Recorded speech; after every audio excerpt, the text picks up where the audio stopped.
The metallic bitterness of ionized ozone flooded the chamber. A sharp, electric sting that signaled the gravity core was spooling to lethal levels. Red emergency lights flickered to life, casting jagged, crimson shadows across the human's face as he stood at the center of the testing platform. He didn't collapse and he didn't scream. Instead, he simply looked up at the humming emitters inside, as if he were waiting for a slow elevator rather than facing a force designed to crush starship bulkheads. I'll be honest with you, what I saw that day changed everything I thought I knew about the limits of biology. You'll want to hear how this ended because the math simply didn't add up.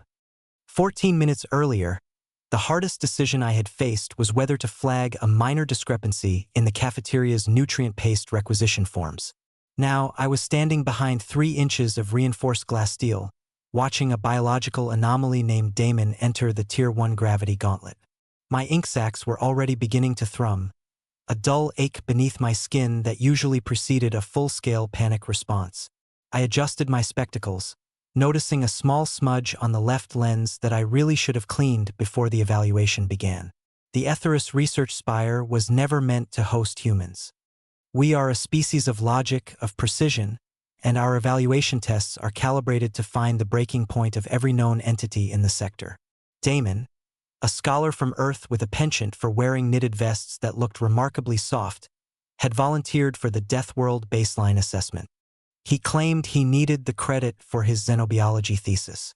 He stepped into the 4G chamber, a pressure that would have turned my internal organs into a very tidy puddle, and simply adjusted his glasses. He didn't even drop his datapad. The AI, a Class 7 logic core that prided itself on efficiency, increased the output to 6G. This is where the science gets messy. Humans are shielded by a planetary magnetic field so intense it acts as a crushing radiation sieve, which means their skeletal structures are essentially organic rebar. On Earth, they have to account for over 8 million species constantly trying to occupy the same caloric niche. To Damon, 6 times his home gravity wasn't a death sentence. It was just a particularly heavy backpack. He looked toward the observation window, his expression more annoyed than terrified. Through the intercom, his voice was steady, almost academic. He told us that our variables were flawed and that gravity isn't a weapon, but just a heavily misunderstood equation. Then, he pointed at the ceiling and noted that our power routing was losing nearly 12% efficiency due to improper grounding. I felt the first burst of black ink bloom across my forearms, the involuntary Thelvery reaction to witnessing a localized impossibility. My colleague, a junior clerk who was supposed to be taking notes, had stopped writing entirely. He was staring at the telemetry, which showed Damon's heart rate was actually dropping as the stress increased. The system transitioned to the Tier 4 structural integrity test, a heavy titanium puzzle frame designed to test fine motor skills under extreme physical duress, descended from the ceiling. It required 300 pounds of torque to shift the locking pins. Damon didn't look for the sequence. He gripped the outer casing, his knuckles turning a pale shade of white, and simply pulled.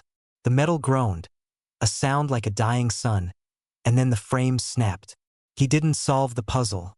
He unmade the premise of its difficulty. I remember thinking that I'd left my datapad in the cafeteria.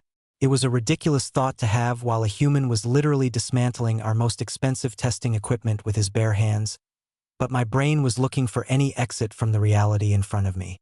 The transition to Tier 7 was where the logic core finally began to lose its grip on reality.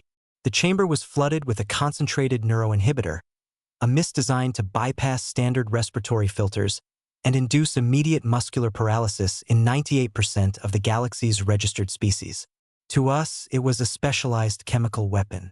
To Damon, apparently, it was a pleasant change in humidity. He stood in the center of the fog, eyes closed, taking a deep, rhythmic breath. For a second, I thought he'd finally succumbed. My ink sacs pulsed with a sudden, sharp relief that quickly curdled into a new kind of dread. He wasn't collapsing. He was meditating. "The circulation in here is much better now," he remarked, his voice muffled by the thick white vapor. "The previous dry air was giving me a bit of a headache." He reached into his knitted vest and pulled out a small, bent piece of metal, his echo object, a simple reading light he'd been using to study his thesis notes before the test.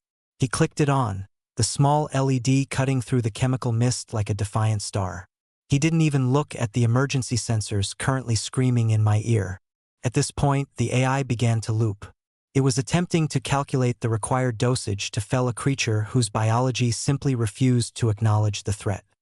The logic core's cooling fans reached a high-pitched whine that I could feel in my own dental ridges. "Your system is trying to optimize for a baseline that doesn't exist," Damon said, looking directly at the hidden camera lens. "Human biology is a series of redundant failures that somehow resulted in a success. Earth's magnetic field is a crushing radiation shield. Our bones heal back denser after they break, and we share our world with nearly 9 million species. You can't kill me with a standard toxin because my ancestors spent 10,000 years eating poisonous plants just to see if they tasted like dessert." The AI made a sound like a ground car hitting a wall. The holograms in the control room turned violent, bleeding red as the word error cascaded across every surface. The system had overheated. It had quite literally thought itself to death trying to categorize the scholar.